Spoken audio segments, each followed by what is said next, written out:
케빈이 한 행동 자체가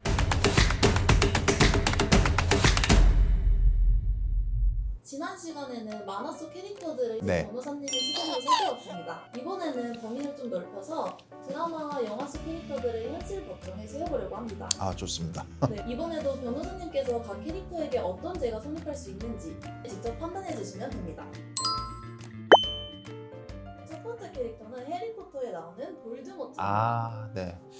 해리포터에 나오는 볼드모트는 아주 나쁩니다. 왜냐하면은 자기 혼자 범행을 하는 것이 아니라 범죄 단체를 이루지 않습니까? 어둠을 먹는 자들이라고 단체를 이루어서 자기는 그 범죄 단체의 우두머리가 되는 것이고, 그리고 그 범죄 단체가 이제 살인을 목적으로 하지 않습니까? 실제로 저기 볼드모트가 해리포터의 부모님을 살해했고, 그리고 해리포터에 대해서 살해 시도를 계속 거듭하고, 그 이외에 다른 마법사들과 사람들에 대해서도 살인을 목적으로 한 범죄단체를 조직해서 거기에 수괴로 있으면서 본인이 직접 또는 그 조직원들을 시켜서 그런 범죄를 계속 했고, 그리고 하려고 하는 시도를 반복하고 있기 때문에 제가 봤을 때는 사형이 적합하다.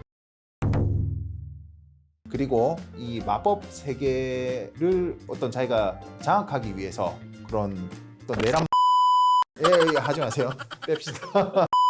다음 캐릭터 말씀드리겠습니다. 나홀로 집의 케빈입니다. 나홀로 집의 케빈 같은 경우에는 이제 어린아이인데 집에 이제 도둑이라고 해야 되나? 강도라고 해야 되나? 그런 나쁜 아저씨들이 온 것을 아이가 이제 물리치는 것인데, 케빈 같은 경우에는 나이가 10살이 극중에서 안 되는 것으로 제가 알고 있기 때문에 형사 미성년자라서 형사처벌도 안 되고 소년법상 소년보호처분 대상도 안 됩니다. 근데 케빈이 했던 행동을 하나씩 보면은 도구를 이용해서 타인에게 상해를 입힌 그런 특수상해를 입혔기 때문에 행위 자체는 되게 무겁습니다. 실제로 특수상해는 이거는 법정형이 1년 이상의 유기징역에 처하게 되는 것인데, 케빈은 공교롭게도 8살이기 때문에 소년보호처분이나 형사처벌은 받지 않는다. 자, 그런데 저희 지난번에 했던 그 헨젤과 그레텔과 비슷하다고 볼 수 있는데요. 결론부터 말씀드리면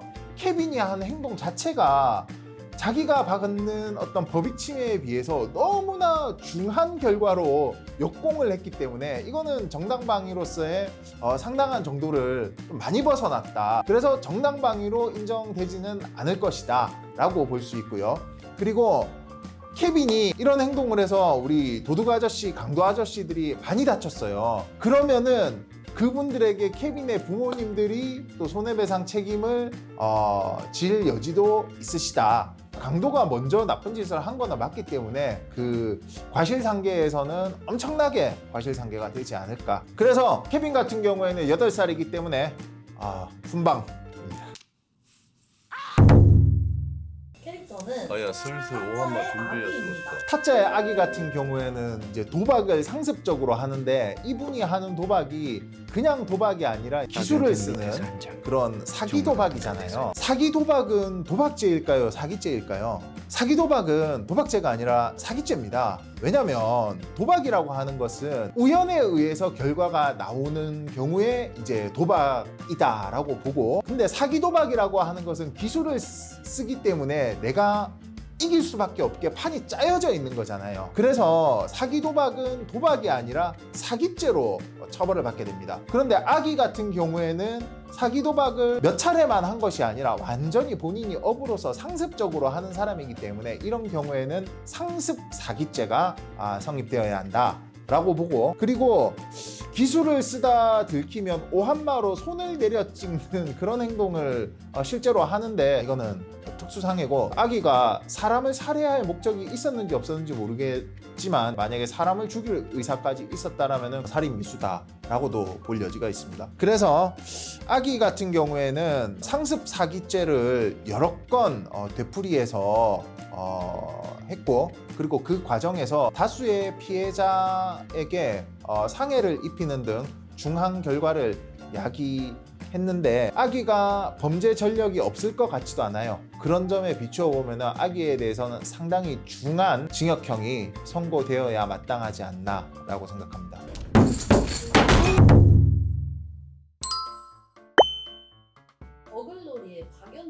더글로리의 박연지, 친구를 살해했고 그것이 드러나는 것을 막기 위해서 증거도 인멸하고 그리고 다른 친구들에게 갑질도 하고 상해를 입히기도 하고 그런 행동을 반복했잖아요. 학교 폭력하는 과정에서 친구를 괴롭히다가 그 사망이라는 중한 결과까지도 만들었기 때문에 박연진에 대해서도 저는 형을 선고한다면은 그 무기징역이 선고되어야 하지 않나라고 생각합니다. 다음은 범죄도시의 마석도입니다. 아주 힘이 센 형사고 자백하지 않는 피의자에게는 이제 전 변호사님이라고 해서 그렇게 물리력을 가하기도 하시는데 우리가 영화적인 설정이지 실제로는 이런 경찰관님들은 없으시거든요. 만약에 실제로 이런 행동이 생긴다면 독직폭행이라고 해서요. 경찰관이 수사 과정에서 피의자에게 폭행을 가하게 되면 징역 조항만 있는 아주 무거운 범죄가 성립되게 됩니다. 근무 시간에 이제 그 술집에 가서 술을 얻어먹고 뭐 그런 장면도 있었던 것 같아요. 이런 것도 사실은 이제 주대 상당의 어떤 술의 혐의가 적용될 여지도 있다.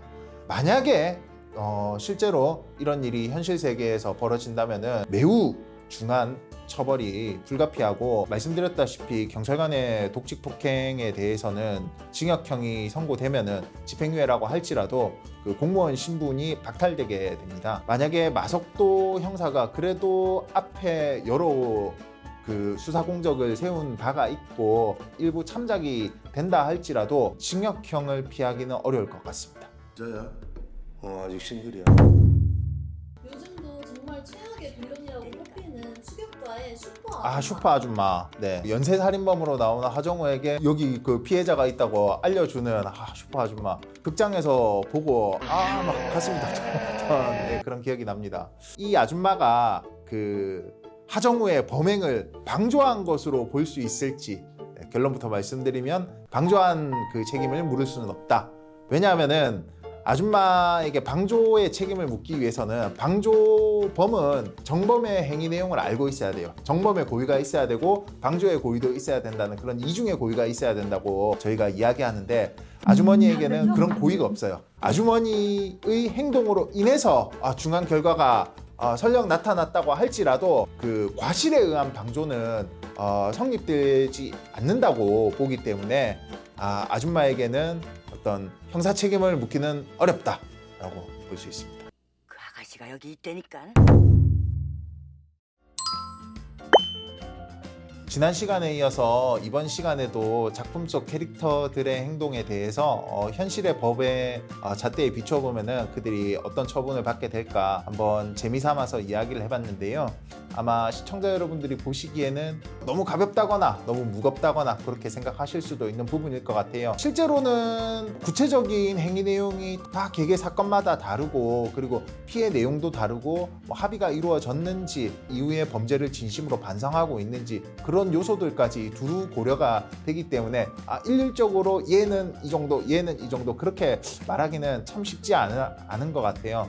그래서 제가 이번 컨텐츠를 하면서 양형 기준이 왜 필요한지 좀 더 절실하게 느꼈던 것 같아요. 우리 형벌의 목적이 응징보다는 이제 교화가 목적이거든요.